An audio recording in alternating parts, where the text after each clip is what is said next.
Hey, and welcome on back to the Smite 2 Founders Series. Still Malum, still Lermy, and we're still playing Smite 2, which, by the way, so can you. Exclamation point access in the Twitch chat right now. Code Smite2 Esports. You can get yourself playing. We still got more Swiss stage to watch, Lermy, and we've been off to a pretty fantastic start. Giovanni Giorgio looked great, but Titans Reloaded, hopeful for the future. And that leaves us with still a set to go. And if we take a look at the bracket, Lermy, we can get an idea of what's coming up. Yep. It's been a crazy couple of sets here over in EMEA. And our next one, I hope, is going to be even crazier. We were talking about before how we are on our hands and knees praying for an Anubis. One Anubis pick would make this set for me. And I think, Mockingbird and Yodie Gang might be the ones to do it. I'm very glad that we both had our step away. We came back, sat down. We're both still wanting the Anubis because I was thinking the same thing. I was going to ask for the same thing. Give me the Anubis pick. One game of fun. One game, That's just all I one. want. I mean, these teams are very evenly matched on paper. There's a lot of names that I know a lot of the community scene and rank scene might recognize for both for Yodie Gang and Mockingbird in particular. So let's take a look at schedule and just remind everybody where we're at, what we got going on with EMEA. Next up is Mockingbird versus Yodie Gang. Before, we had Titans Reloaded versus Giovanni Giorgio, which did end in a 2-0 for Giovanni Giorgio. Off air, a lot of games going on as well. Make sure you check out the community, the directory for Smite 2. Lots of people streaming their POVs as well as even casting some of those games if you want to see what's going on with them. But Lermy, Mockingbird and Yodie Gang, one thing that's cool about the Founder Series, when you have community players who know each other from before, who haven't gotten their chance on the big stage yet, and they go against each other, you've got this unique form of bad blood we haven't really seen as much. Oh, yeah? Tell me more about it. I want to know. What's this? What's this bad blood? What's the tea? Please Okay, spill it. so the little bit that I've got looking at rosters is I definitely recognize that Calvin, Herox, and Hawk I've seen play against Seagull as well as the Mhm. French Emperor in a few community leagues. I believe one even ongoing now, Tanuki Smite League, one of the newer amateur leagues still running for Smite 1, is a draft league for mostly EU players, but a lot of EMEA competes in it. I've seen them all play against each other a lot before. I've mentioned it before kind of jokingly. Granted, it was serious. I've had some pretty funny interviews with French Emperor, who is indeed very, very funny and very, very French. Great interview. Hopefully, one day we'll get to hear it. Let's get in picks and bans and see what they're prioritizing today. French Emperor has been an outstanding performer so far for Yodie Gang. I think one of maybe the top, I think they even talked about this on Smite 2 Long Didn't Watch, one of the top performers and just one of the fastest rising stars we're seeing in the Founder Series. Oh, dang. Okay, with the first band coming through, it's gonna be Ymir, which, honestly, I get it, right? Because he is one of the strongest frontliners in the game right now, right next to Bacchus. But that's gonna leave open a lot of really interesting things on the table between your Fenrirs, your Hekates, and I was gonna say Odin. They beat me to it. Odin's gonna be off the table, but you know what that means, Mel? Anubis is on the table. All I'm saying is Seagull was Wrong watching earlier. dog! Dang Wrong it. dog. Wrong puppy. Room for more puppies. There's never a wrong dog per se. All dogs are good dogs, but not the one that we were hoping for. But Yodie Gang, maybe with the chance to turn around here. I mean, Fenrir is a great selection, and obviously Anubis not the best into Fenrir, but realistically, you could pick up Neath. You could pick up Bacchus. If but danger sets foot on my Hekate is doorway, also a good choice. I'll destroy Which it. means It's if quite it's an simple, Anubis, really. it's gonna be in solo, which is not bad either, right, guys? Totally not bad at all. Totally. We saw it a ton. We saw Genji's guard on it. That was cool, right? Bacchus locked in for Yodie Game. Understandable for sure. So we got the Hekate, the Bacchus combination that we've seen. It feels like it's either Bacchus Jingwei or Bacchus Hekate, where they're just locked in together, sort of in lockstep as, okay, well, we got this one. Let's grab this one. Fenrir seemingly being this sort of... It's weird. I feel like he's either the most prioritized pick of a draft or he's almost kind of forgotten about and ignored by teams if he isn't banned, which, while that's rare, it's one of the three, because it's not 100% pick ban rate, I'm fairly confident in saying. I just feel like sometimes he gets forgotten about by certain rosters. Glad to see him prioritized here, especially with the flex potential, and that's something you've been talking a lot about today, Lermy. Yeah, for sure. I mean, this is a very, very solid drafting strategy coming out from Mockingbird, where they grab the jungler. leaving, the other best selection in Susanoo available, but, Yodie Gang's like, we don't need to prioritize jungle, they have a jungle. Guess what, folks? They don't actually have a jungle. They've got a Susanoo who is more certainly than not going to be the jungler. I would expect the character with Sustain to go into a lane versus the one without, and, you never really see Susanoo supports, so I do think that is pretty clearly locked into the jungle. Not surprised to see Jingwei follow up on that, though. Pretty solid choice into Susanoo and just in general. And there's the Ares that we've been talking about, ladies and gentlemen. If it gets locked in, I think this is a pretty solid support pick overall, especially into two characters without CC immunity, both of which are backliners, being Susanoo and Neith. Very solid selection. Very good counter pick into Susanoo and Fenrir alike, considering they both have 2 movement abilities each. And, you chain on Neith and she's not going anywhere. I like it, the Ares with Jingwei as well. Oftentimes when people talk about Ares, it's just this focus, understandably, on what he does to characters with mobility. But what he can set up for somebody who has a good laning phase is often sort of the secondary point. And Lermy, you were basically teaching us, hey, SMITE 2, Jingwei, a little bit different of a laning phase. Actually one of the top performing characters in lane. She's a bit different than what you're accustomed to. So you combine that, and Yodie Gang have a sort of sneaky, insane early fight in the duo lane. Yeah, if they can get it off. It does depend here what does go over to this whole, the support side of things, because Fenrir is an option, of course. Athena, really the only true support left available. You could flex something a little crazy in there, like Chalk. Oh, okay. Come on. They were listening. They don't have a mid laner yet. If it's a hover Anubis and not a lock, it's 100% they're listening and they're mean. Okay, please. If anyone out there is listening, if there's any deity that will, preside over this match, let it be an Anubis. Waiting room. This anticipation is killing. That, I do hear the light drum roll. It's a nice touch. Let's go! Let's go. All right, we've got an Anubis to talk about here, and that is going to be very exciting. The double dog squad between Fenrir and Anubis. I'm so excited to see this pick in mid. The Mockingbirds and the double dog squad. It's a zoo. Sure is. And speaking of that, it does look like, with at least what's being hovered here for Mockingbird, that Fenrir is likely going to be the support, because Chalk really doesn't, show up in the dual lane really at all. And with the lock-in, I feel like that does confirm it.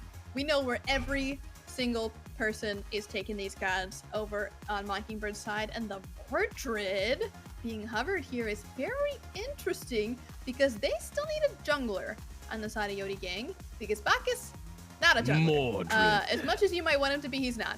Mordred, though, I guess can flex into jungle. I'm a little bit surprised by this in comparison to someone like Loki or even Thanatos, but, Mordred does bring early pressure. Sometimes you do need a bit of early pressure to make sure your late game carries in the Jingwei and the Hecate get online. I don't hate it, I don't love it, but I think in the context it makes sense. I'm a big Mordred fan, but I am with you. One spot where Mordred's been standing out is Fire Giant fights. With this week in SMITE 2, a lot of the clips you guys have been bringing there, and then just in the Founder series itself, we're constantly seeing Mordred get 2-3 person ultimates at the fire and turn fights. It's a kind of an awkward ultimate to hit at times. You can feel a little bit like you're on Heelys if you take too wide of a turn. But if you can lock it down, that particular area, you have such a nice variety of walls to use to elongate your ultimate, as well as just tight corridors where you can say, oh, they're in a choke point, perfect time to pursue the weak. Yeah, and speaking of a choke point, there really is no point more important than around Fire Giants. So we definitely will see some very solid plays, assuming that we get the Wrath build up on the Mordred. But if I'm looking at these two compositions, God, it's really hard to not root for the Anubis, but I do think that Yodie Gang has a really, really strong composition through and through. They've got each of their very clearly defined roles. They've got a very solid front line, especially if this Mordred is going to go tankier over in the jungle. I think they've got basically all of their needs sorted out. On the other side, Mockingbird's got 4 physical. And usually that's not a death sentence. But in this world where Breastplate of Valor is so strong, has a lot of cooldown, 30 cooldown rate especially, might be a little bit risky. I'm not really sure. Good luck killing the Bacchus Ares this game. Oh yeah. That's what we're kind of getting with. And that impacts the Anubis too, in the sense of, we talked about how good that front line Anubis is, the dog leading the way, but if you can't build as tanky because you are now the source of magical damage and one of the few people who will be able to do some damage, Yeah. that does kind of limit your options a little bit. Just a little bit, right? I do think that, honestly, surprisingly, the cooldown build is very good on Anubis, and just being able to have access to the Mummify multiple times throughout a fight versus being so restricted to a longer cooldown is going to help out quite a bit in terms of that CC. But again, a very vulnerable character in the Anubis, which, did get alleviated a bit because now Anubis only gets slowed by 15% at max level of Plague of Locusts, which honestly, if you're playing him, doesn't feel like all that much. It feels like you're essentially, going about the same speed, just a little bit less. And I mean, considering that, like, what was it? Not even 2 years ago, maybe 3 at the most, he was rooted. That's crazy that we're even here in the first place. Yeah, he's gonna be walking at you and doing plenty of damage. But let's stop waiting. Let's go see what the dogs can do in Mockingbird. Heading into game number 1, Malum, Lermy, and of course our lovely spectator Doug. Yodie gang on the chaos side. And I'm very interested to see, because this time there's 5-on-5 walking around each other. What's going to be the case for the invades? It's been very back and forth on it. And right now we're just swapping jungles. Yeah, I mean, there's no kind of a invade penalty in any way, but this is vile coming from Yodie gang. Sitting in the speed buff Oh, they're bush. coming back. The small little tiny bush. Oh, they have no idea. Not Anubis. Oh, this is so sad. Not Anubis. Anyone but Anubis. Don't do that to our boy like that. Oh, He's no. like generally looking, but he doesn't know. Oh, buddy. Oh, pal. Are They're the they're knowers. just ants. They want it Run, so Merca, bad. run! Okay, we're good. Anubis That is was safe. a little bit crazy. I won't lie to you.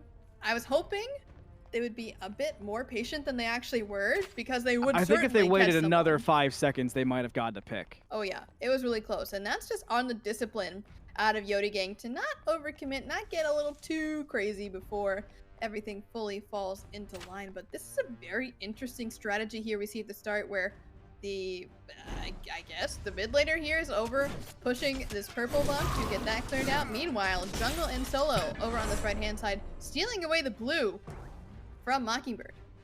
You will definitely take that indeed. So we got an elephant in the room this a little bit. The Anubis ADC. Yeah, I guess that's what this is, huh? I would have expected the Neath and the Anubis to be swapped, but sometimes people like to flex gods across certain roles, and that's not to say you need to play a basic attack oriented character in top lane or vice versa for mid, but I am shocked, to say the least. Yeah, I'm on board with that. I mean, I'm interested. I'm certainly interested. I'm keen to see if the Anubis can live up to the hype. We were looking at it as potentially being this sort of front line, utilizing cooldowns. But on the bright side, we did make a point of saying, hey, there is a big limit on magical damage for Yodie gang. So the Anubis really couldn't go full tank. So maybe it was a pivot to ADC and saying, whoa, we really need some magical damage. Yeah, I mean, don't get it twisted. They're not going to be building any attack speed or basic attack build or anything like that. But it might just be where they want to focus the farm, right? Because mid gets a lot more farm funneled into them than in the duo lane. Of course, you have to split in duo with your little lane buddy to support. And so it'll be a little bit safer, I think, as well, which I think is very, very valuable to put the Anubis in a spot where he's not going to get picked on.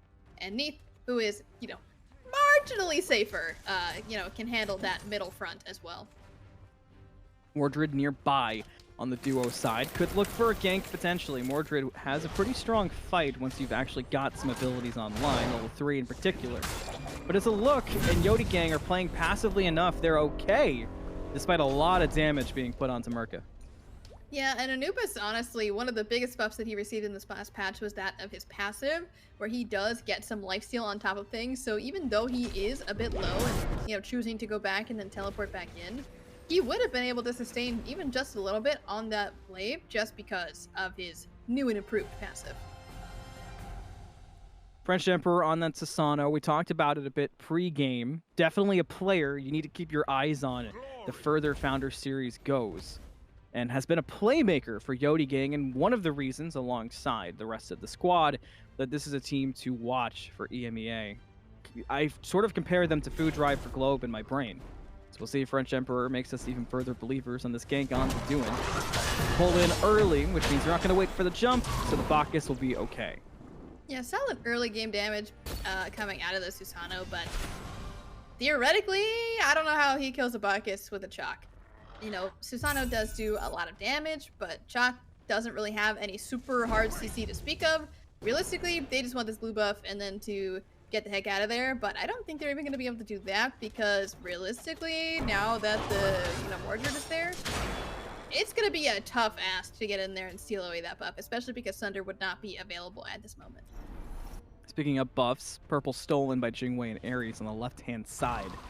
So Yodie gang looking to answer, heading right to the purple buff of Mockingbird, where they will be met with some resistance, and watch where the Hekate is, currently by that Pathfinder buff, which, while maybe not aware of the Hekate, Yodie gang didn't want to force the issue and further go in for the gank. Merca is caught, pulled in by the ult.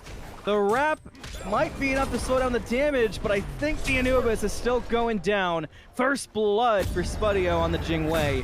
Could even be a second onto Ollie, but no, we'll be all right. Open the gates, but off the mark. Yeah, that is the tough choice of being a level 4 Anubis and having picked up Phantom Shell.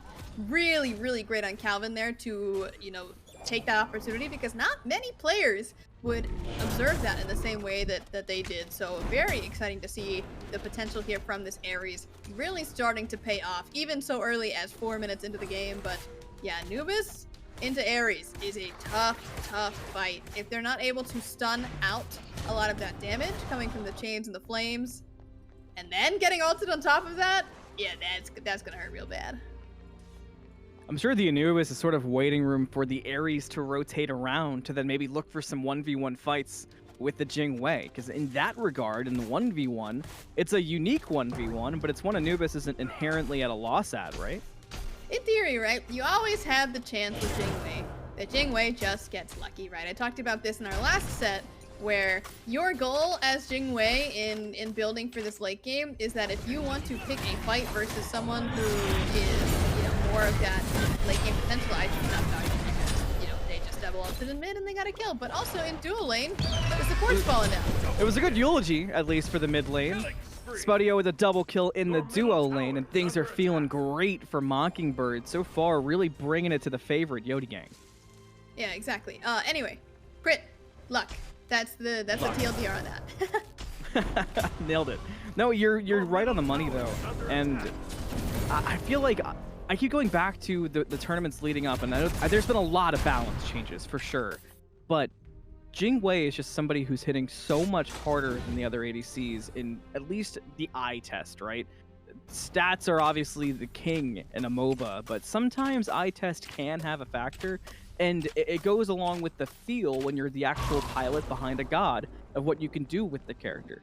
And there has been a lot of people, I think a Streak Up, who's made the Jingwei just look like it's on a different plane of existence than the other ADCs. Yeah, I mean, Jingwei has eaten quite a few nerfs in her time in SMITE 2, which, despite it being short, has been a very, very favorable time for that ADC. And like you were talking about the eye test, Jingwei does that with the basics. Neep is the one doing that with the ability. So both of those hunter-type characters certainly play very different playstyles, but have applicable, like you said, eye tests. I guess is the word that I'm going to use, is just your DPS checks of, am I going to be able to kill this person in the amount of time required for me to also not die in that same circumstance?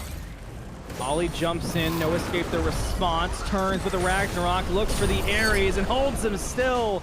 The dog lane, when it works, it works. Oh yeah, I mean, dropping 3 ultimates for an Ares is not the ideal situation for you to be in, but a kill is a kill at the end of the day. And that Ares was ahead, 3 assists as well for that Ares. So, not a bad target to be getting. Of course you want to get the shutdown on the Jingwei, who's 3-0, which for a Jingwei is a little bit scary, you know what I mean? But not a bad situation to be getting a kill, no matter what. Wow, Deduin locks down the totem and almost kills Seagull while they're at it. Also, the crunchy sound of the bones, peak. It's very crunchy. I saw the bones at first and I was like, wow, that's a little excessive. But then, the more that I've played with it, I've gotten used to it. The sounds, the sights, it all kind of comes together into this little interaction over in solo that I think is so much fun. So I've been very excited to see the totem come back in this patch, and I hope that everyone has been having fun over there fighting alongside it as well. Just a great overall mechanic that I'm happy has returned from Smite 1 over into Smite 2. Hey, it's October. I say more bones. Where's the screen. secret skeleton over in the Conquest map? Where's the, oh god, what's the meme? The like 6 foot, 7 foot tall skeleton? Yes! The 1% chance of when if you kill the totem at the same time or something, that giant skeleton raid boss spawns. That would be insane. I don't even know if we have skeleton models. That's me using my dev brain. Instead of using my dev brain, I'll use my normal eyes here just to see that the Naga has gone down and That's the caster brain. Yeah, honestly, I'm looking at what's happening and I am just going to talk about it. And speaking of that, with the Naga being on the side of Mockingbird, we might see a Gold Fury rather soon because those Nagas, you know, despite not being the greatest offensive boons in the world to your team, they sure are great at tanking things. And one thing that you might need to tank at this stage of the game is the Gold Fury. So I wouldn't be surprised if we see a little sneak off into the jungle here for Mockingbird just to take that one down. It's funny. Each week it's been a test of, okay, is it Gold Fury off of cooldown? The second 5 minutes spawns, they go for it, or is it a slow burn and we start to say, hey, don't forget about a Gold Fury? So far it's been the latter. Ragnarok used by Ollie. Is there going to be a kill there? French Emperor with a pull in. Lots of damage. World Weaver hits. Open the gates. Works out to keep Herok safe. Some shells were used as well, so it remains just one singular kill for Yodie gang. A rotation over to solo. Doduin was safe, kind of repositioned, but Lermy, you've mentioned this a few times. Bacchus, plenty tanky. Oh yeah, not going to be in too much danger unless they really mess up, but gold is the call here. It's one dog versus the world. Will the Anubis all be able to do anything, or will Anubis not even try? And it seems like our poor little guy heading on to the back camps. Not going to be able to do too much there, but over in mid, it's getting a little sketchy. People coming from the back end here, and there might be even more fighting going on than we initially thought. Typhoon was out early. French Emperor pivoted to the left. No escape. Brings back French Emperor. And the Spell Leader does work. Where did he go? Yeah, I mean, big fifth Spell kill. Leader is fully charged, and by all means, it was certainly very close to that, if not all the way in charge, considering just how much was going on in that mid lane. That hurts. Spell Leader hurts. A lot. I genuinely taken aback by how much damage that did. Mid lane, tier 1 will fall alongside Ollie, matter of fact. Open the gates was used just to kind of make sure things could be locked down there. Dual lane, a 1v1. Merca takes a couple of hits, doesn't want to force it though. That was one fight I was interested in seeing how it would work out, is how much would the Anubis do in the 1v1 with Spudio. So far, not a whole lot. Yeah, I mean, it's hard to do much when you're down, when your competitor has 3 kills at the very beginning of the game. Not much even one of the strongest gods in the game, being the Anubis, can do in that circumstance against a character that has 3 kills. Still keeping up relatively okay. Really the biggest deficit that we see is in the mid lane, where the Hecate is level 13 and the Neath is 2 down. At this point though, as long as they're keeping on track and able to, you know, not let that deficit get any greater, it'll likely be okay. If we're looking at the gold now, we're in a bit more of a sketchy situation in comparison to what we saw in the last set, where we're 12 minutes in, and that's already a nearly 6k differential, which you're saying, oh, 3k is not that scary. When you double it and go to 6k, Pretty scary. yeah, that starts to get a little bit more fishy. Scary as Trelly's room. Is there a bit that I missed on that one? Oh, you gotta check it out later. Lots of spooky decorations. I'm I've been excited. jealous of it since yesterday. I was like, man, I gotta get on that. Get some decorations up. Can't miss out on Spooky Month. Yeah, speaking of decorations though, we've been slowly filling out the Conquest map here, as I'm sure many folks have been seeing the giant Medusa shield on the dual lane and a couple of other fun decorations. I like here the and one there around in the Pathfinder camps. a lot. Yes, the like the leaves on the trees being a little bit more Yeah. yellow, and the centaur banners and things of that nature. Just really fun set dressing here as we start to develop this map even further, and it's been really exciting to see all of the new beautiful stuff coming into this map as we've been working on it further. So hopefully we get some more of those exciting things soon. Wink, wink, nudge, nudge.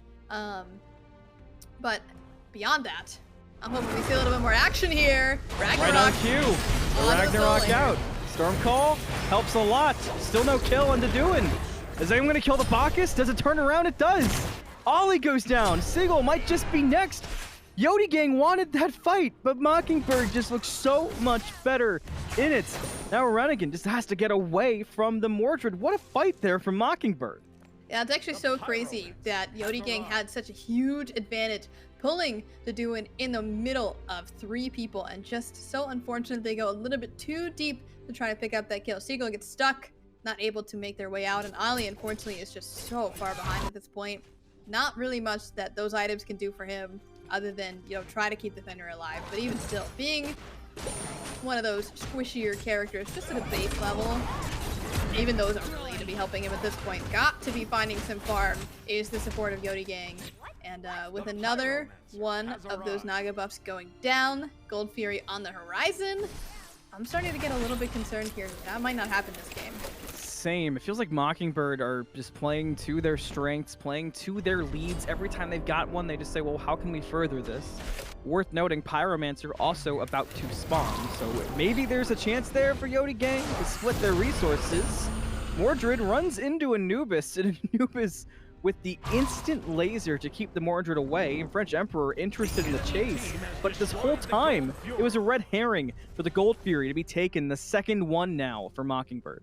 Yeah, I would hope that would be a little bit expected, but seemingly just did not feel like anyone from Yodie gang could really get close to making something happen there around the Gold Fury.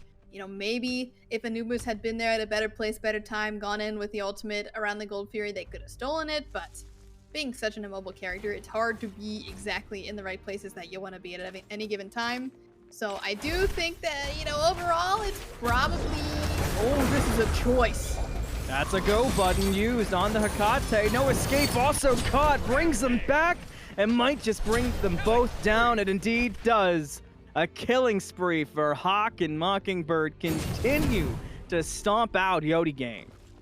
You know, I do have to respect the gumption coming out of Yodie gang to go for it, but this lead is just rough. Now we're sitting at basically 10k between these teams. Mockingbird clearly in the lead. Even just taking a glance at the scoreboard, we've got a level on solo, a level in jungle, 3 in mid, 3 in support, and 2 in ADC. It's just a tough time to be on Yodie gang right now, but, you know, they can still pull it back. It's just gotta be perfectly played, I presume. And it's a tough time that is only getting tougher as Fire Giant is pulled, and just as soon as it is pulled, it's gone. Fire Giant around the belt of Mockingbird, and the world's their oyster. Realistically, Lermia, they can do anything they want on the map right now. You mentioned the experience lead. The gold lead has been consistently growing. They can go anywhere and do anything right now. And does Yodie gang have anything available in a kit, in an item you're seeing? Can you fight Mockingbird right now, or are you just trying to be where they are? At this point, you really do have to just play the map around them. Yes, it does suck to, you know, allow them to keep pushing these structures, get more gold, but realistically, you can't fight into a 10k plus deficit. At this point, it's closer to 12k, which at 16 and a half minutes is kind of crazy, all things considered. You know, we could see Mockingbird go for that Phoenix if they really wanted to. I doubt that Yodie gang would be able to defend very well, but it's risky. You know, better to be safe than sorry, and just invading all of these camps is still a significant gold into your pocket and out of their pocket. I'm gonna forget that happened.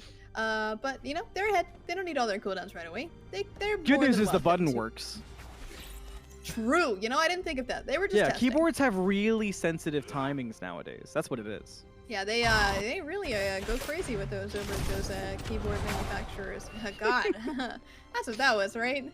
Yeah, the keyboard manufacturers are out to kill big talisman industry. That's what it is. Big talisman. Oh man. Speaking of big talisman, we've got 2 of them over on Mockingbird, just trying to deal with any kind of CC coming their way. Any of those Ragnaroks, they've got a talisman to be ready for. And honestly, considering that everybody's got shell, it's not a huge concern. Oh wow, Mordred ult forced there by Ollie, but realistically, it's not really gonna do all that much when Mordred ult is more limited by wrath than it is by cooldown. Your tier 2 tower is going down, and we're not set up on this Phoenix. I was gonna say, Lurby, they're doing what you said. They definitely, Yodie Gang have been where Mockingbird are not, but at a certain point, you gotta defend something. Oh my goodness, Ollie maybe defending the cemetery after a jump in like that.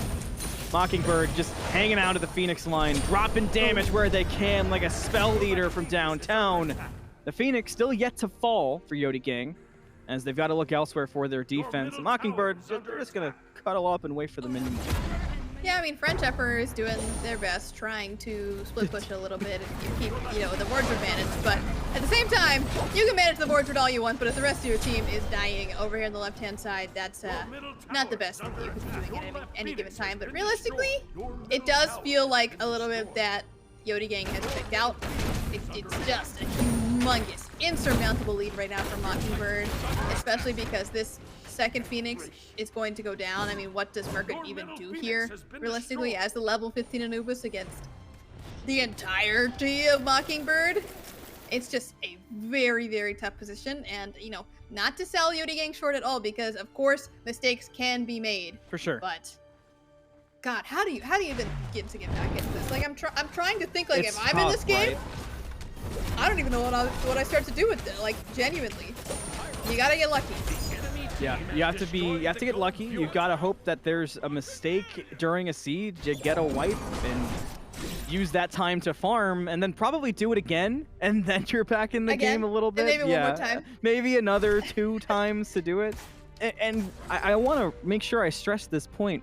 Yodie Gang is a really good team. We've seen it throughout this tournament. French Emperor has been on the lips of all the casters up to this point, especially looking at like the recaps we've done, the SMITE too long didn't watch. French Emperor has been a big talking point, but Mockingbird has just come out in this game 1 significantly stronger. And it'd be easy to look at picks perhaps, but funny enough, I wanted to also say, we were hyping up the Anubis. I don't even blame the Anubis. Yeah, it just really seems like Mockingbird is playing together. They know what's going on. They are playing cautious and respectful as well, and that's not to say that Yodie Gang has made disrespectful plays, but it does seem a bit like they just are not patient enough with a lot of their choices in these past couple of engagements. Oop, nice juke from Seagull. Will he live? Wow. Over the wall, Calvin? Hawks got it, actually. And Seagull goes down a rampage for the Hecate. And Mockingbird group up in the solo lane, looking like they want that last Phoenix. And they might get it here. Honestly, I wouldn't be surprised. Oh, it's so tough. If you're Merkut here, you want to defend. Everything in every cell in your body says defend. However, as the Anubis, you just die. I mean, look at him. No health Very for dead. left. Very, very dead. The spell leader used and confirms for really big damage, and Mockingbird, no more Phoenixes to stop them. Looks like it's fountain time. It's throne room time. Might just be game 1 done. No escapes come out. Spudio sends French Emperor down. At this point, just a matter of how long the Titan will stand. The answer is not much longer. Game number 1 in dominant fashion goes to Mockingbird. I love the little emote at the end there of the board looking down. That's perfect time. That's a classic. Realistically, very, very tough gang for Yodie Gang to come back in, and I think that, you know, you can chalk it up to the draft, you can chalk it up to the plays, but sometimes even the best teams, they just have bad games. Sometimes you load in, something off is in the vibes, and that's just something that can happen. I hope that we see them come back much stronger in game 2. Maybe they mix up the draft, mix up their strats, but unfortunately that was a bit of a stomp, and sometimes games happen like that. But again, mental reset. They need the mental reset. They have another game, they have another chance, and of course, considering it's the Swiss stages, even if you take a loss here, you're still in things.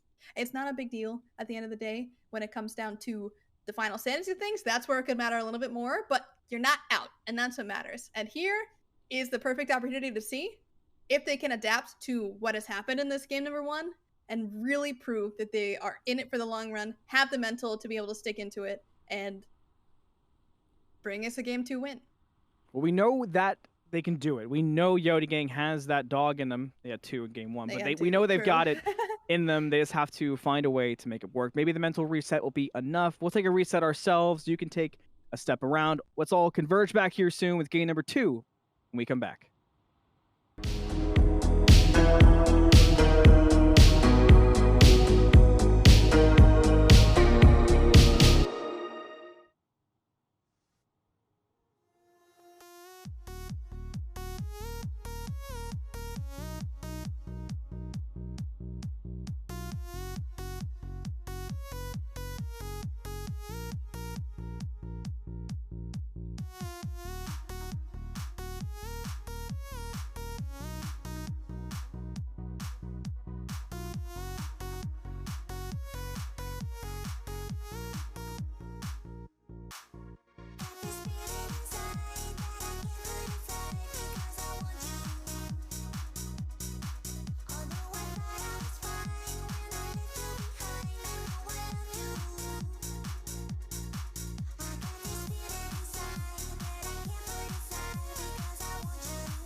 Immortals have invaded my realm, and my children rebel against me.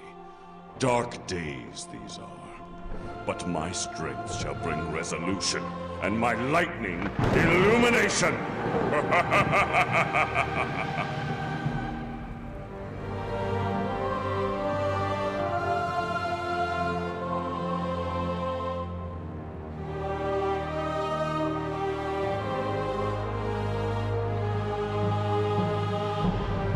Zeus! Bologna. Anubis! Sarah.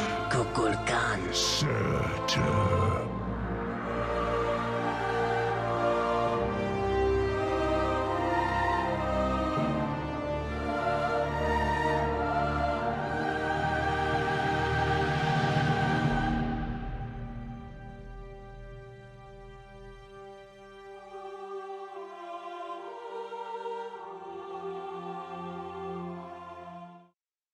Welcome back to the Smite 2 Founder Series, and you saw the same PC I just saw, and if you don't want that PC, I can't imagine why. I have been obsessing over it. I've considered just throwing my whole case out the window and grabbing the Smite case myself ever since I saw the one in studio in Georgia. So go over and take a look at yourself.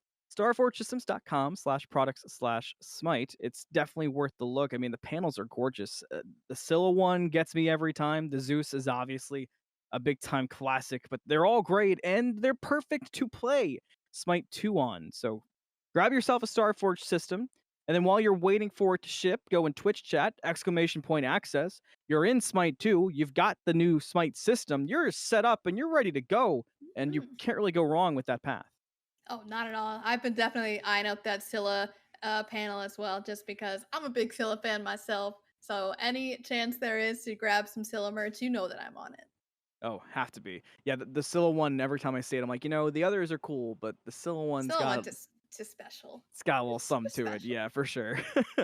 Well, game number 1 is in the rearview mirror, and I'm sure for Yodie Gang, it's a game they're going to try to forget. Mockingbird, I am positive they want to recapture the energy that they had in game Yeah. number 1, because you can't really play much better than they did. But thankfully, there's been a break, a mental reset, as you Mhm. mentioned, Lermy, to sort of brush it off and say, hey, we're a better team than game number 1. We know that we are. We can move on from it. And looking at stats, it's not pretty for Yodie Gang for sure, but Yeah. it's one of those things where you really just got to move on. Calvin, the true hero support, going 0-1 and 12, the only one on Mockingbird to take a death this whole game. And realistically, you hoping that you can repeat that next game. If you're Mockingbird, if you're Yodie Gang, you really got to bring things together here. And I'm hoping that we see a little bit more of that synergy, a little bit like we've been talking about the mental reset. You just got to say, yeah, that was a bad game. Game 2 is going to be better. Exactly. Just completely let it wash over you and move on from it. And thankfully, from what I do know of Siegel and French Emperor, who are the 2 players for Yodie Gang that I've spoken to the most, Siegel's very good about keeping comms in check. They have fun, but they do, for the most part, it's an environment of, you want to win. They're competitive players, as Mhm. of course everybody in the tournament is. But I think they will be able to rebound from this and just simply say, okay, that game 1 isn't us. We checked out. It's a best of 3. We're fine. We move Mhm. on from here. We take them the distance. We aim for the reverse sweep. And if you can bring that mindset in, Mockingbird will have a lot more to fight with. Let's see the paths they take as we get into picks and bans. Yeah, I'm really excited to see what the priority is here for Yodie Game. They are going to be picking up that first pick slot, so I do think that that's a really good choice going into this game number 2 for them. Hecate off the table again, really good choice. We've been seeing the Hecate pop off all day long thus far, so not surprised to see it go away here. And if I'm Mockingbird, I think my choice is going to be Odin again, just because very solid pick. One that you should be afraid of in your casual games as well. And just those hybrid scalers tend to be such a pain when they get online because they have so much more flexibility in what they're buying. And yeah, it's gonna be the Odin. I'm not shocked at all. Yeah, you're definitely on it today. One thing you were on that we ended up seeing, and it worked great, is the Ares as well. And Ares has not been somebody outside of APAC really, and I guess a bit of LATAM too, who's been worried about not being first pick, not being first ban. So Mockingbird could very easily look to run that back, as Yodie Gang's still considering that first selection. The hovers for Fenrir. Fenrir was a great pickup in game 1. I feel like that was the saving grace at times of what could have been. The initiations themselves were pretty good. It's just the execution certainly left a lot to be desired, and that is the direction that Yodie Gang will be going. I think this is a dangerous selection for a couple reasons. I think if they throw this into the jungle, it's not a big deal, but I really only want to see Fenrir in the jungle from now on, just because I do think his support is a little bit lackluster compared to the very traditional tanks. If I'm Mockingbird here, I am slamming Bacchus Ymir, and I'm not looking back. They're just the 2 strongest tanks in the game, and Ares, does compare in some regards, but he's just way harder to perform. Athena, of course, does have her moments of strength, but just not much that can really compare to the amazing CC coming out of both of those picks. And, there are some other very strong picks that could go in the slot for Mockingbird. They're not too worried about a jungler. And I think Neith is one of those selections that they could have go for here because she just is so, again, flexible. These hybrid characters, over and over again, I will preach that they just have so many options to go to. The double stacking works really well on her for the Transcendence in the Book of Thoth. Very flexible character all around. And just a solid flex pick between ADC and mid. I'm obsessed with the Neith so far. I'm obsessed with any characters who can flex right now. That's sort of my biggest thing. I think the options it brings are just so enjoyable to watch. Speaking of enjoyable to watch, a hover for the Anubis. This would kind of surprise me. I mean, I was here with it. I even made a point of saying the Anubis definitely wasn't the fault of game number 1. What concerns me is you are running the Anubis Fenrir. I kind of hope they aren't both going to the duo lane, Lerby, and I'm sure you're hoping the same thing. Yeah, I think that if we play things in the places where they're meant to be played, we're gonna be feeling a lot better about it. I understood the pathway that they took to get there in the last game, in terms of, you know, their thought process and reasoning as to why Anubis went to the duo lane. I think a lot of that was valid, but it just wasn't working. And I think because of the way that they lost that first game, they really need to try something completely different. Scrap it, go back to the table, start on over again, because we do not want a repeat of last game if I'm Yodie Gang. So I do think that no fight is if we just go standard, we play like we're meaning to play, it's gonna be all right. We're gonna see a better game too. Neith and Jingwei both taken away now, so if Yodie Gang are to go a more traditional ADC, their options are becoming more limited by the second. And Mockingbird stick with the Ares as well. So Lermy and I, all over this draft so far, look at us go.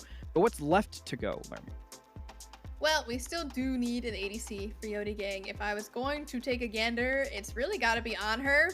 Kurnos is okay, Soul is okay, but I think on her is the next up when it comes to powerful hunters available on the table, mostly because he's just got a very solid buff to his kit, and this is a bit worrying for me, having the Loki be picked up here, because I was really hoping this Fenrir would go to jungle, but with this selection, we know Fenrir is not going to jungle. He's going to be most likely in solo, and there's on her that we were just talking about.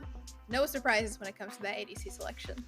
So really the biggest questions are now the layout of Yodie Gang. Could that be an Anubis mid then? I mean, I sure hope it is. I mean, I sure hope so. Who else could it be? I guess there could be a Loki mid out there. There's been a couple that we've seen throughout the tournament so far, but the reason I even bring it up is we have seen a couple, but historically, they're not doing too hot. Yeah, I think the Loki selection is only a little bit worrying for me, mostly because it's, you know, Susanna was not really good into many of the characters on Mockingbird, but Loki is kind of further beneath in several ways, I feel like, when it comes to the damage output, when it comes to the power spike time in the game. So I don't love that selection there, but I do think it works. It works still, right? But if you want the best possible chance of success, you've got to pick the best characters, right? So I do think it's a bit of a miss there. Overall, though, I'm much happier with the selections from Yodie Gang this game than last, and I am happy to see them mix it up because they really did need that. Hopefully the mix-up will be enough. I feel like Yodie Gang they're a team that's holding themselves back a little bit, and I know they've got that dog in them. They have 2 once again. Yep. Can they make it work? Let's head into game number 2 and see if Yodie Gang turned their fates around or if it's more of the same. Elm, Lermy, and Doug to bring it to you. Mockingbird stepping up in the jungle. Remember, this happened in game number 1, where Yodie Gang and Mockingbird had the whole stealth grass fiasco, and the patience was not there, and nobody found anybody. Maybe there'll be some patience this time. Well, neither of these teams will run into each other doing this kind of a rotation. Calvin, looking out for anybody around, but this is cute. They're just having a party in the jungle. We some matches. Hanging out together. Yeah, they will likely just clear some buffs here and go home. Yeah, they've got about 40 to 50 seconds until they really need to, you know, be in the places where they're supposed to be at. And I can only imagine that not all of them are gonna stick around. Somebody's gonna go home here.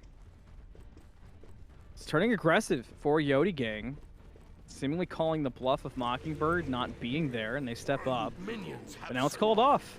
French Emperor and Seagull will back away. No invades come from it, but a lot of posturing, a lot of dancing. Doesn't equal much bloodshed early on, so I feel like that's becoming the case more often than not.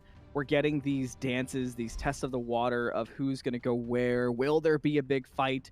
But if you can't find a pick, if you don't run into each other, it's just back to normal. I like this adjustment here from Seagull, going to the red buff to start, mostly because the middle buff is going to be a speed buff, so doing your speed buff right out the gate is not super necessary. You'd rather have a flexible amount of buffs and you know what those buffs are, rather than double stack the speed for the most part. So making sure that they are just, you know, spreading out those effects nice and evenly is going to be really important. I mean, you know, what Hirex is not doing is not bad per se, but I just like the flexibility coming out from this Fenrir. The Fenrir is going to be a character to watch because Ollie was doing a really good job at initiating. The problem was Ollie had fallen so far behind. If you initiate at that point, you're just going to get one shot. Seagull, who we won't see for a while. When we do, maybe we'll have enough online to be a bit more worth it on those rotations. Whew, almost troubled there. You can see the desire to fight in the eyes of Herox, but it's a bit too early on in the game to make that full play. Yeah, they really did want to take a battle there, to be honest. But they should know now what the strategy was at the beginning of the game for Yodie Gang, and being available to run at this speed buff is what's going to happen. The Secure will be good for French Emperor there. Does, in fact, get the last hit. And phew, if you're him, you are wiping the sweat off your brow, because losing that speed buff at the very beginning of the game is a recipe for disaster for a jungler. Especially for a Loki who notably has such a slow feeling 1 to 5. Once you get that ultimate online, you feel like you're hitting a little harder.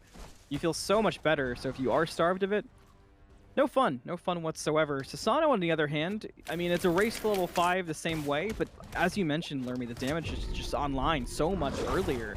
It makes me surprised we haven't seen the Susano rotate either to duo or maybe even the solo for the Fenrir. We'll see how it works out. Loki looking duo, can't find a whole lot. There's no pickups for Yodie. Not quite yet, but the Blink Force out is not a bad thing to have at all. That's a 200+ second cooldown that they've just used up here in this last engagement, so probably a little bit less aggression. I doubt they're really going to be hitting that level 5 marker where you super need it before it's up again, but you never know. Fights could break out at any instant here on the battleground, so realistically, if they get into a bit of trouble and that Blink's not up, well, that engage will have mattered quite a bit at that point.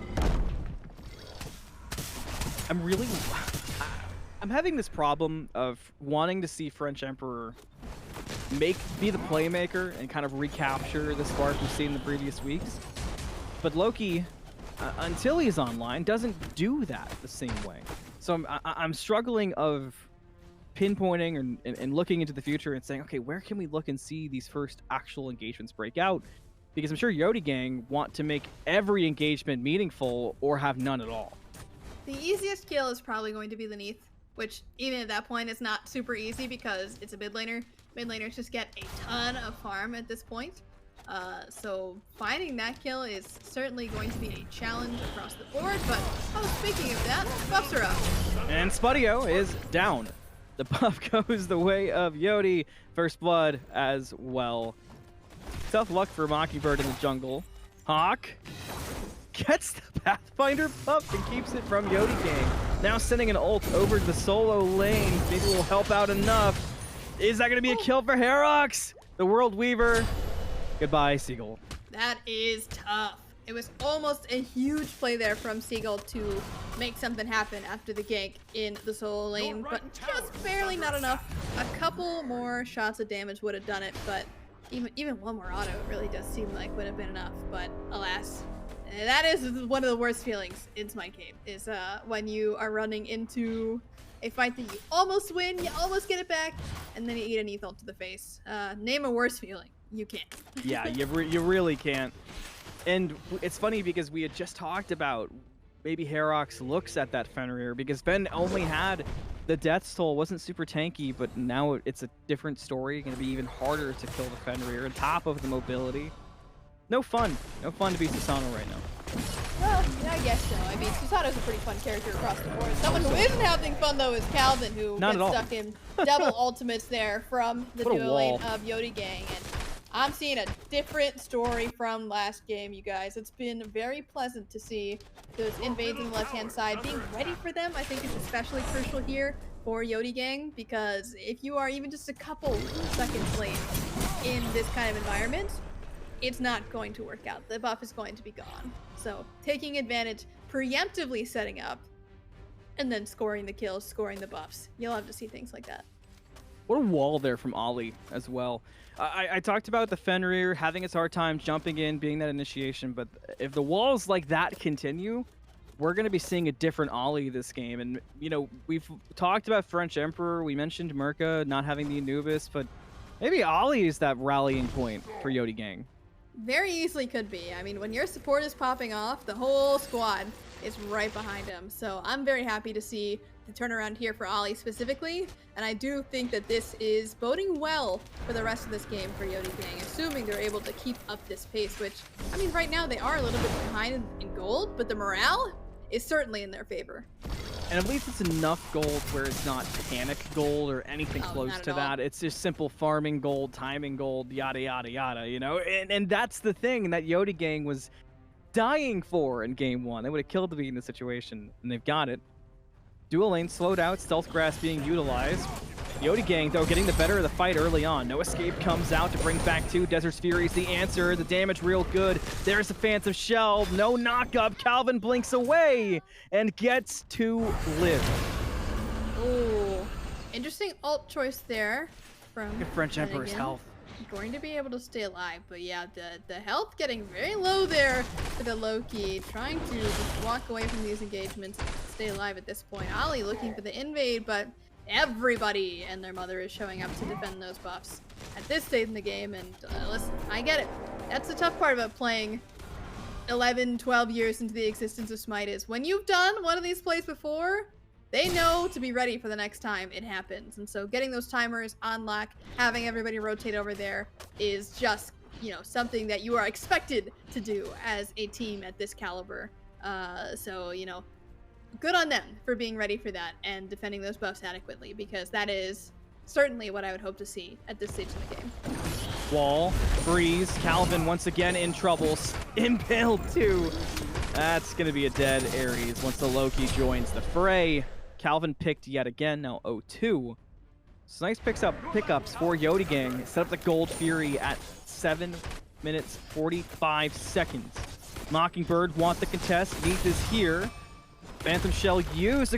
They let the Gold Fury go after the Glacial Strike was charged. That might be enough for a steal. It is not, but it does cost Merca their life. Could be even more. Nice rocket jump from Ollie, but left behind another member. Renegan's gonna go down. A double kill for Spudio off the misplay from Yodie Gang. I mean, they get the Gold Fury, Lermy, but talk about messy. Yeah, they just were not on the same page. Ollie was ready to secure. Going in for the kill, though, doing pretty solid damage to French Emperor, but gonna be stuck between 3 now.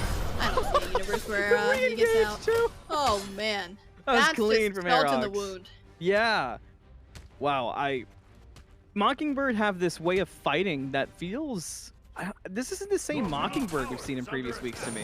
Because Mockingbird, I felt like it was a team that had a great understanding of the map, but their team fighting was where, when I was looking back at VODs, they left some to be desired. All of a sudden, that seemingly is just absolutely not the case for Mockingbird at all. Yeah, they played that really cleanly. And so far, really the only thing to be disappointed about thus far is that Calvin has gotten picked a couple times. But even then, I mean, this is just devastating against this poor Anubis who is 0-2 at this point. Getting a huge lead here for Hawk. I mean, it's only going to be getting worse, assuming that this Anubis can't catch up. But we're hoping here that the dog is not doing too bad here. But it really just goes to show you that not everything good in casuals is good and competitive. Very, very true. 2-man freeze. Desert's Fury. Ymir ults as well. That's enough to bring down Spudio, but you gotta continue the 2v3 if you want to make it work. Or retreat out, and Yodie Gang able to retreat. Mockingbird will let them go. Surprisingly enough. It's in trouble for Seagull at risk of being soloed. Deduin will not dive quite yet, and Seagull not willing to risk it. Takes the safe way out. Definitely was thinking about it, was the Bacchus, though. You could see, you know, again, the red buff Bacchus going a little bit crazy over here in the solo lane. Does quite a bit of damage, considering, you know, Bacchus is a guardian, all that stuff. Just not able to actually get the distance there was the Bacchus, but going to invade the blue buff. Never a bad thing to be doing as the solo laner, and seems like Mockingbird are gonna opt into going for this Naga. Gonna be able to use it hopefully effectively against next Gold Fury, maybe a mid tower. Really depends what, you know, Yodie Gang is going to choose to defend, because at this point it really does seem like our Anubis friend here is just sitting and waiting, patiently awaiting the farm to come to him, because he takes one step out of the tower and yeah, he's gonna die. You're basically leaking the comms, I'm sure, of Yodie Gang and what the Anubis is putting forward. Coming up in 11 minutes now. Close to a 3K gold lead for Mockingbird, 5-4. The Neath, not going the Transcendence yet, went Yodin's Revenge into Book of Thought. Interesting. I do think that's a very valid strategy as well. I do hope that they will go into the Transcendence at some point, but going to Gem means that it's going to be an int item. Seagull, though, getting stunned out the up-down from the Bacchus into the Intoxicate. Just not enough damage done to this measuring point yet. The World Neath Weaver coming through. That's gone. That feels good for it to do, and feels real bad for Seagull. Mockingbird's so good at getting picks, Lermy. They sure are. They've been doing I don't it all know if game. it's a communication, if it's just how good they are at team fighting, but the amount, not even just the amount, the way they get their picks feels second to none. Yeah, realistically, they are just playing across the map as a team. Ollie going a bit aggressive here, but has to be real careful because the whole squad is ready to pull up. Ollie low. French Emperor will escape. Renegade might not have the same luck if any CC hits, but will be all right. Nice wrap, too. Look for positives. Mockingbird up to 7 kills now, and the gold not climbing significantly, but I suspect when we check back in 3, maybe even 5 minutes, including Gold Fury, it's going to be a bit of a different story because you can really start to feel that pace accelerating for Mockingbird.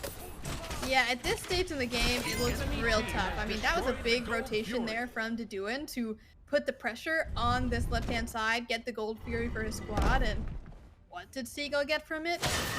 Basically nothing. There was no farm up on that side of the map except for maybe the chest camp and like, yeah, I mean, gold's good and all, but like, the Gold Fury is next to none, essentially, at this stage of the game.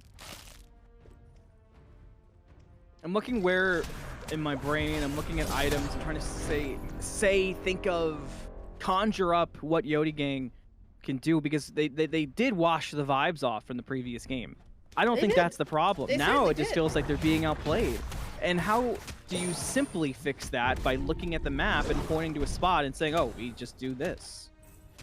Yeah, at this stage of the game, they have to be a little bit more careful with their efforts as to where they're putting it. We saw in that mid lane fight that Ali tried to get aggressive, but just either not aware about the whereabouts of Mockingbird or just a little bit over aggressive in that situation to, you know, having led to a Gold Fury going down for the other side. And a little sloppy there for Seagull around that red buff does lead to Deduin able to take it away for themselves, and you don't want the level 14 Bacchus to have the red buff because that's going to hurt quite a lot, as we're going to see here in a moment. Yeah, that Genji's guard needs to put in some work to help Seagull be safe. The Ragnarok usually has been responded to with a World Weaver. Not this time as it was down, which might be the reason Seagull is okay. Aerox finds French Emperor, takes the 1v1, lots of damage. Typhoon waits, but the blink gets the Loki out of range. I liked the waiting for the Assassinate to use the Typhoon, but Blink's gonna blink. Yeah, I mean, that is a lot spent on the disengage there. And honestly, you're not mad about that because that opens up opportunities, right? Even though you don't get a kill, all that matters is that they're using their resources. Oh, no, Merca is gonna get stuck here. World Weaver coming in as well, no escape. And realistically, there's no getting out of this one. There goes the cat. Now the chase onto the dog. Renegade just wants to escape from it. Leave me be. Renegade's had a few, maybe 8 minutes of peace and does not want that interrupted. Mockingbird continuing to move around the map in such a cohesive fashion. As a unit, they feel unbreakable. And in terms of actual substance, the levels they've got, the itemization they've got online, it's starting to really spiral. There are going to be lots of full items being completed on backs by Mockingbird. Yeah, I mean, it's a 6K lead at this point, and we are at a very similar situation to where we were in game number 1. A little bit less bad, you could say, because the gold lead isn't as big, but that left-hand tower going down. Of course, Pyromancer does get secured by Yodie Gang, so not all doom and gloom here on the battleground for the gang, but again, they need to tighten up here, or it's going to be a bit concerning going into the late game. Seagull did spot out that red buff being done by Herox, but not going to get too involved with that, considering Deduin is there to dissuade any further engagements. A Fenrir has got to come online in some fashion for Yodie Gang. Even if it's in team fights, being able to facilitate a pick or something, that Fenrir is going to be a requirement for Yodie Gang. And this is the second game now where it feels like, different circumstances for sure, that it does come down to that Fenrir. Yeah, I mean, on the bright side of things, ADCs, all things considered, very, very close to even. And really, that is the point of which we need to kind of focus on here, because if we get our Oddhurt to the late game, we're feeling pretty dang good about that, right? But it's at a knife's edge right now as to whether or not that's going to happen successfully for Yodie Gang. So keeping this on her alive, letting the on her DPS really shine through is what I am looking for going into this next stage of the game. Of course, it would be nice for everybody else to have their moment to shine too, but unfortunately, them being as far behind as they are is not very, you know, conducive of having a good experience here. Fire Now, Giant this is a Fold choice. in front of Duduin. Finds a 5-man ultimate, lots of damage too, and is taking barely any themselves. Finally, Duduin starts taking damage by the time the rest of Mockingbird is beginning to arrive. Herox finds Merca already. By the way, the Bacchus never died. Yodie Gang could not find it. They lose Ollie as well. Why not add French Emperor to that list? Mockingbird, get the Bacchus out. They're gonna grab the fire as well. Wow. I don't mean to offend here, because genuinely these players are great. They practice so much, they put a lot of time and energy and passion into this game, but I could not give you a reason as to why I pull Fire Giant. I really can't think of it. Seagull, desperation steal attempt, the world leader for the stun. Fire's still not dead. Seagull's got a chance to grab it, gets pulled back, but the no escape will never have a chance to grab it. Mockingbird get the fire. Wow, Seagull really went through a lot to try to get that steal. I'll at least commend that effort. I mean, it was closer than it should have been. Yeah, I mean, Sunder is a powerful relic for that reason, right? If you do steal it away, you slow things down Me again. too, That Duduin. really is what Yodie Gang needs at this point, is to say, hey guys, let's take a breather. Let's let us get to late game, and then we'll fight again. But the problem is that Mockingbird, after that engagement around fire, like, that might just be the nail in the coffin, honestly, because not only did you lose a humongous fight around Fire Giant if you're Yodie Gang, but now the enemy team has Fire Giant, and we're on Gold Fury number 3, which means Ancient Fury is next, which means your structures are at risk. You need to be more disciplined around these objectives if we're looking to play at this caliber. And I think, you know, we are very close to seeing Yodie Gang be able to do these things well. You know, I do appreciate the gumption to go for a play like that, because that shows that they are trying to get back into it. They really are trying to pull whatever punch is necessary to get them back in the game, but it's just not disciplined enough at this stage of the game. Need to be a little bit more prepared around these circumstances when they can happen. Herox caught. Yodie Gang's almost the entirety of the team are in right lane. Hey, And Sasano will pay. huge pick. Will there be more? That's what I'm wondering about. Are they going to go for objectives here? I mean, no objectives to get. Are you going to go for structures? Do you just want the pick? It looks like they wanted the pick. Now, where do you go after that, Lerman? You got the momentum of the Sasano pick. You're getting some farm. The map was starting to feel closed off. You opened it a little bit with that pickup. But what's next on the agenda? Yeah, I mean, realistically, Yodie Gang's not defending that tier 2. So them losing the tier 2, not a big deal at all. Them getting the Susano kill does help to get them back into the game. My concern here is if they push a little bit too hard on this side of the map and not everybody is fighting together, because here's the crucial thing, is that when they get grouped up, they're able to play a little bit better, but really scary there for a moment, considering that, you know, if they weren't too careful, they all get pulled in by no escape, or they get grouped up around, you know, a scary Susano type build. You know, these things can happen when they get a little bit too aggressive, and they have to be very careful. I do appreciate, though, that French Emperor has spent a lot of this time farming, not willing to get too involved in these fights when, you know, he can just get some more farm, especially because, again, fighting around these tier 2s is ill-advised at this stage of the game, considering that the lead is now spiraling up to 12k in the advantage of Mockingbird, and it's going to be even more after this tower goes down. Your middle tower has been destroyed. Mockingbird are in the best kind of position you can be in. This is their game to lose at the moment, and we're 20 minutes in. A very similar story to game one, just took us a lot longer to get here. Yodie Gang, though, as Lermies pointed out, and as the scoreboard even tells, they do have more tools than they had in game one to at least be functional. It's just a matter of if they can do anything with those tools that they've got. As Mockingbird is just going to slowly go around the map and just bleed everything out they can from Yodie Gang to continue to keep them so far behind. And that's really all Mockingbird has to do at this point. It really is up to them to make a mistake for Yodie Gang to come back in. Because genuinely, when we're getting to this 13K mark in terms of gold differential, it's a little bit out of your hands at that point. Your job as a team is to keep it from getting to that point. When it gets to that point, you know, do your best, but even the best players can't fight out of that deficit sometimes. So it is very, very difficult here for Yodie Gang. Can they get back into it? Can they find a victory? Yes, certainly. There's no situation where it's confirmed 100% impossible to win until that Titan falls, but boy, is it difficult. And currently, your way back in is Mockingbird making mistakes, which in game one, they didn't. They didn't make mistakes. They cleaned it up. And so realistically, we're looking for a miracle. Ancient Fury, close to spawning. Some changes, so remember, Ancient Fury only affects the foremost structures. Good thing for Mockingbird in particular, those foremost structures are the Phoenixes. So they will be. That's a good thing. They'll be a bit nerfed out if Mockingbird can pull it off. French Emperor, good as gone. You said a massive pickup earlier when Herox was found in the jungle. Losing the Loki here feels beyond detrimental for Yodie Gang with objectives around the corner. Yeah, it does make it so that this Ancient Fury is going to be a little bit easier to pick up, although to be honest, it was not much of a struggle at this point already, considering everything that has happened thus far in this game. And I can only imagine how demoralizing it is as Yodie Gang to be in a very similar position as game number one. They certainly came in swinging this second game, but it's gotta hurt to be on the back foot once again, especially considering Ancient Fury now in the pockets of Mockingbird and Fire Giant available on the board. I mean, realistically, do you lose instantly if you defend this Fire Giant? No.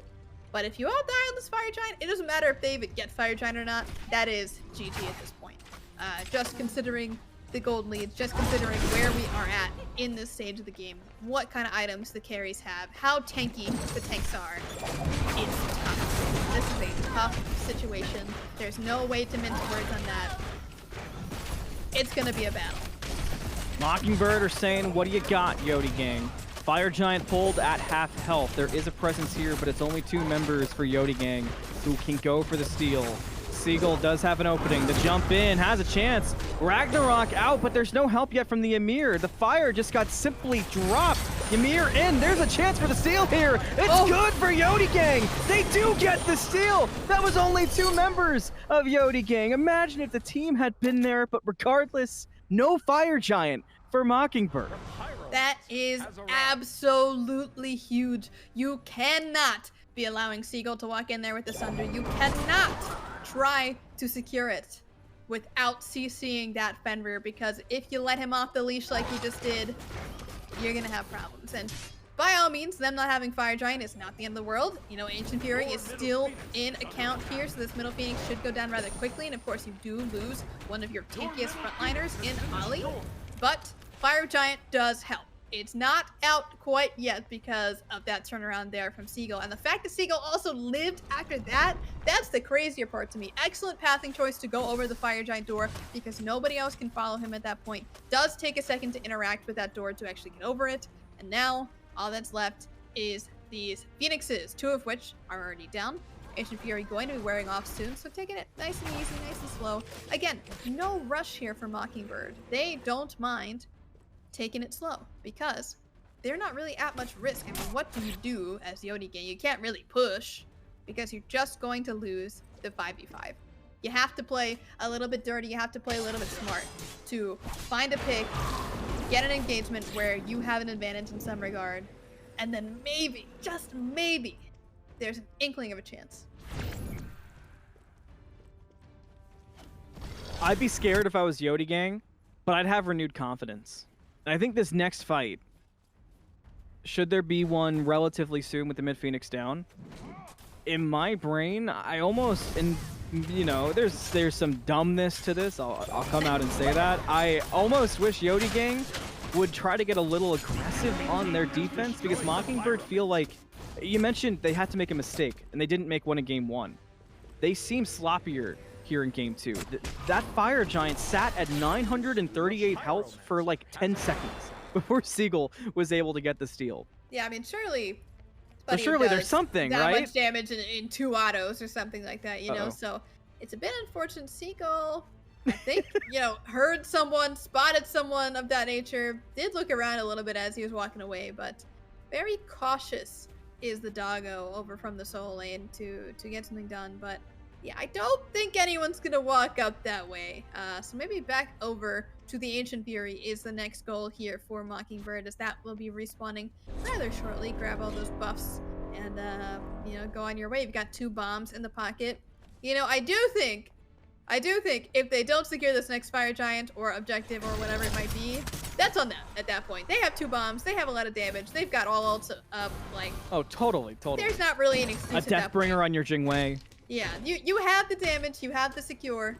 You gotta prove that you're willing to stand with the big dogs here and secure that with all of the resources that you have. A lot of resources indeed. There's the Ancient Fury pull. No contest, so no need to drop any of the bombs quite yet for Mockingbird. So they'll now have an Ancient Fury on top of the 2 bombs they do have. Mid Phoenix will spawn relatively soon, but again, while Ancient Fury no longer shuts down structures, especially at this point in the game, what it does do to them is more than enough. Oh, certainly. I do think that they could pretty easily push this left-hand side Phoenix if they wanted to. If they really want to play it nice and easy, they go for fire, but I do think that their fight is just so much more advantageous that they could go for this now, and it really wouldn't be that big of an issue. Phoenix being tested by Mockingbird. Jingwei isn't here, so no full commit, especially not with the Jingwei. Once she's here, it'll be a different story, and it's time to batten down hatches if you are Yodie Gang. Okay, so we've set up here for this Neath, hoping that Ali or someone is going to walk into it, but still willing to just do some damage on the Phoenix. And the bomb is used, does get some solid damage, but forcing out the Ragnarok and so many talismans. And a lot of ultimates too, but none of it's been enough for Yodie Gang to this point. They're just getting picked apart. Already have lost 2. They turn around, they find 1. It's hi-rez, but that does not last long until they lose their own jungler, their own solo. Spadio with a double kill. The last one standing is Ali. And I don't think that Ymir can do enough on the defense. Cats and dogs cannot live together for Yodie Gang. Mockingbird will take the set in a 2-0 fashion. The wall for some added safety on the way out. Yeah, that is just a tough set if you are Yodie Gang. There was, again, moments of brilliance in this game number 2. We did see them have a very solid early game, but when it comes down to it, if you can't hang when it comes to the mid game and the late game and around the objectives, it's going to be a tough uphill battle. And we certainly saw that come to fruition. We really did. Mockingbird was a team I wasn't out on, but they weren't a team where I had seen too much where I was like, oh, they look amazing here. There was a couple notable games where hi-rez, and you know, in fairness, who they were up against, hi-rez had a few games against Adapting where hi-rez seemed to have such a hard time, and I was just wondering what would it be that would Mockingbird would need to happen to become a more prevalent team in my eyes. And this game did it for me, because Yodie Gang were a favorite amongst the casters, and while they're not eliminated, they simply move lower to the Swiss bracket. Man, Mockingbird looked really good, and the stats certainly back that up. Yeah, absolutely. I mean, it was very, very clean out of Hawk this entire set. I mean, going 5-0 and 11 certainly is not a bad thing. Solo lane looked great as well from the Duin, just absolutely wreaking havoc on this Bacchus. I do think that overall the prioritization on Fenrir for Yodie Gang was a little bit tough, because the god is good, right? But it really needs to be in the hands of the jungler, in my opinion. So I do think it was a I'm bit with of you. a misstep on the draft there. Wish that they had focused a little bit more on getting those really, really strong frontline tanks. We got the Ymir in game 2, and the Ymir looked great. I was very impressed with the Ymir out of Ollie. But overall, going into future sets, I think that we need to look a bit more at the meta and how we're actually playing around those characters, because I do think that while we're getting there, we're really close to greatness there for all of those guys together. The gang's gotta come together to really make that work. But again, Mockingbird, like you said, very impressive performance, very clean, especially in game 1 and game 2. Of course, they just had to wrap it up. Let's take a look at the brackets, see where we're at for Swiss stage. I'm with you. The Fenrir, I need to see hybrid Fenrir in the jungle. It's just so good. You can't not have it. And maybe Mockingbird going forward will pick that up. Maybe Yodie Gang will learn it as they go down to the 0-1 side of the, or excuse me, the 1-1 side of the bracket. 2-0. That's what's up next for a lot of these teams, and there were a lot of 2-0s to get there. The one full best of 3 set we had was Smoke Break versus Typhonic. And Swizz is great because it gives teams like Mockingbird and Yodie Gang that time to grow. Mockingbird has only gotten better and better and better. Yodie Gang, to me, we talked about a mental reset. This is now a full-on reassessment for the team. Mhm. People use the terminology go back to the drawing board. I think this is kind of that for Yodie Gang, but not in a bad way. I'm not saying a roster Yeah. apocalypse. I'm not saying start flaming each other. It's nothing like that. It's just okay, this game didn't work out, but because you did use such similar strategies game to game, you can very easily review the tape and pick apart what went wrong. And that's the thing too about these Smite 2 patches, is that it is going to be very quick between patches, balance, etc. Yeah. Next week, we could be playing a whole different game depending on what comes through in the balance this week. And it's exciting in some ways, but it's scary in others, right? Because you have to adapt. And I think that's going to be the difference maker here in these Swiss stages, is which team is going to be reading up, going to be learned on those balance decisions, and which one is going to stay behind the meta a little bit more. So hoping to see a lot of really great, exciting stuff from the teams that unfortunately did not get their dubs today and recover in full force in the next one. Well, if you've been enjoying the esports so far, I've got good news for you. It doesn't end today with EMEA. There's still North America left to go today, and a couple exciting matchups. Cowabunga, big time fan favorite, matches up against Secret Service. That starts at 3 o'clock and at 5, or depending on how long that set goes, at 3.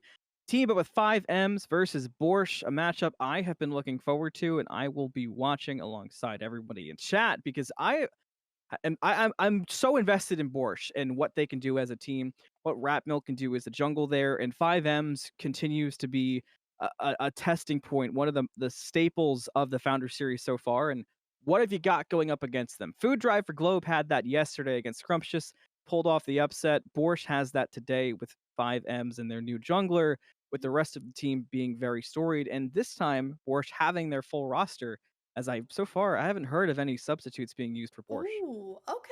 That's going to be an exciting matchup then. I am really looking forward to what NA has to bring, especially if they're going to mix up this meta that we saw a little bit more. Maybe Here's the we'll hoping. even see a successful Anubis in the future. I'd be so down for that.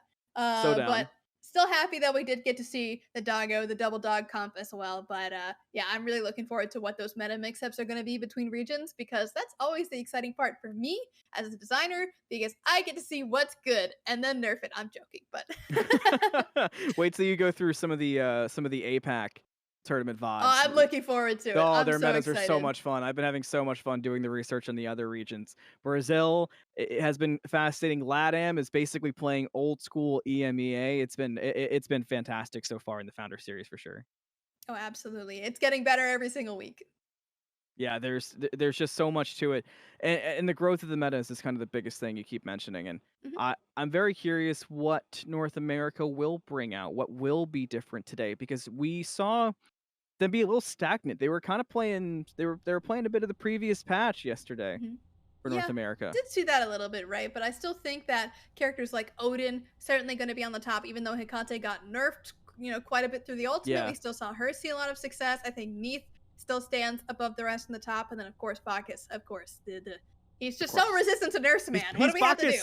Bacchus. He's He's gonna keep Bacchus. partying till the cows come home. But until that point, I am so excited to see what the priorities lie on for NA and how they differ from EMEA. Because again, different place, different time, different strats, and that's what matters.